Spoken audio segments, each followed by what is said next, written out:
अंकिता ने घर का राशन खरीदा और बड़ा सा थैला उठाकर ऑटो रिक्शा की तलाश में मुख्य सड़क की तरफ चल पड़ी। क्या मुसीबत है, इस शहर में ऑटो मिलना भी किसी चमत्कार से कम नहीं है, कहते हुए अंकिता ने सामने आते ऑटो की तरफ हाथ देते हुए कहा, भैया बुद्धि विहार चलोगे? अंकिता ने ऑटो के पास जाकर पूछा। 200 रुपए, ऑटो वाले ने जवाब दिया। भैया मुश्किल से 3 किलोमीटर जाना है, 200 तो बहुत ज्यादा है, 50 रुपए दूंगी।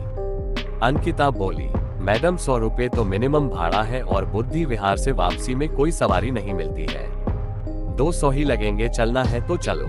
ऑटो वाला ऑटो आगे बढ़ाता हुआ बोला, खुली लूट है तुम लोगों की, न कोई कहने वाला न कोई सुनने वाला, 100 दूंगी, चलना है तो चलो।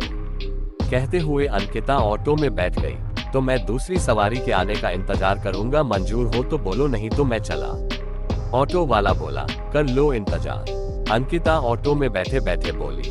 थोड़ी देर बाद 2 अधेड़ पुरुष ऑटो के पास आकर बोले, कृष्णा नगर चलोगे? बैठो, ये तो बुद्धि विहार के रास्ते में है, ऑटो वाला बोला और उनके बैठते ही ऑटो आगे बढ़ा दिया। कुछ देर बाद कृष्णा नगर के मोड़ पर वो दोनों अधेड़ उतर गए और ऑटो आगे बढ़ गया। तभी अंकिता की निगाह एक छोटे से पाउच पर गई जो ऑटो के फर्श पर पड़ा था। अंकिता ने सावधानी से उठाया और पाउच की चेन खोली। पाउच में 4 मोटे मोटे कड़े थे और देखने में सोने के लग रहे थे। अंकिता के मन में लालच जागा और उसने एक बार ऑटो को देखकर वो पाउच अपने बैग में रख लिया। तभी ऑटो रुका और ऑटो वाला पीछे की तरफ आकर बोला, मैडम जो आपने उठाया है वो अभी उतरी सवारी का है, लाइए मैं उन्हें वापस कर दूंगा, नहीं तो पुलिस के हवाले कर दूंगा। ऑटो वाले की बात सुनकर अंकिता घबरा गई और बोली, बकवास मत कर, ये ज्वेलरी तो मैं अभी खरीद कर लाई हूँ। तो बिल दिखाओ। मैडम लालच मत करो, बेकार में पुलिस का चक्कर पड़ जाएगा, मैंने तुम्हें वो पाउच फर्श से उठाकर आपके थैले में डालकर देखा है। ऑटो वाला बोला, तुम ठग हो, मैं तुम्हारी रिपोर्ट पुलिस में कर दूंगी। अंकिता झूठी हिम्मत दिखते हुए बोली, यही तो मैं कह रहा हूँ, चलो पुलिस के पास चलते हैं, पाउच के गहनों की रसीद तुम्हारे पास हुई तो गहने तुम्हारे, नहीं तो पुलिस गहनों को उनके असली मालिक तक पहुँचा देगी। ऑटो वाला ऑटो में बैठकर ऑटो को पीछे की तरफ मोड़ते हुए बोला। पुलिस के नाम से अंकिता थोड़ा घबरा गई थी, लेकिन गहनों का लालच न छोड़ते हुए बोली, ये मुझे मिले हैं इसलिए मेरे हुए, और तुम चाहो तो आधे तुम रख लो। मैडम ये सब मुझे नहीं आता, हम थाने ही चलते हैं। ऑटो लगातार थाने की तरफ बढ़ते हुआ बोला, अजीब पागल हो, आधे गहने भी नहीं चाहिए, ये मुश्किल से 10,000 के गहने होंगे, 5,000 लो और अपना रास्ता नापो।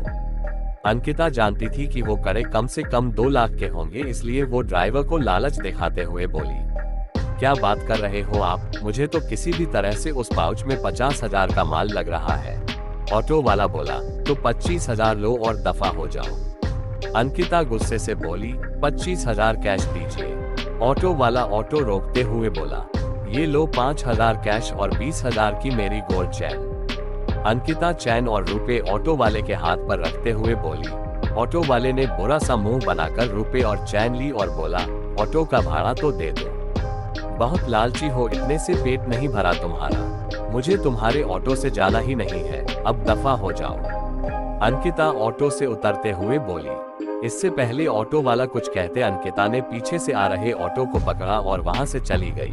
ऑटो वाले ने ऑटो मोड़ा और आगे बढ़ गया। आगे मोड़ वही अधेड़ पुरुष खड़े थे। उसने उनके पास जाकर ऑटो रोका और वो दोनों ऑटो में बैठ गए। कितना मिला? उन अधेड़ पुरुषों में से एक बोला, 25। ऑटो वाले ने जवाब दिया। ऑटो का एक दिन का किराया 1,000 और नकली सोने के कड़ों के 2,000 काटकर 22,000, यानी तीनों के लगभग 7,000 रुपए। दूसरा वाला अधेड़ आदमी बोला, सही है यार, चेन झपटने से तो ये ठगी का धंधा अच्छा, अब कल के लिए ठगी का नया प्लान बनाओ, ये ऑटो वाला प्लान अब दोबारा यूज करना ठीक नहीं है। कहते हुए ऑटो वाले ऑटो आगे बढ़ा दिया। तो दोस्तों, अगर ये कहानी आपको अच्छी लगी तो वीडियो को लाइक करो, शेयर करो और कमेंट करके जरूर बताओ कि आपको कैसी लगी ये कहानी। ऐसे ही और भी कहानियों के लिए इस चैनल को सब्सक्राइब करो, और अगर आप लोगों के पास भी कोई कहानी है और आप उसे मेरे चैनल पे बताना चाहते हैं तो कमेंट करिए, मैं आपकी कहानी इस चैनल पे बताऊंगा।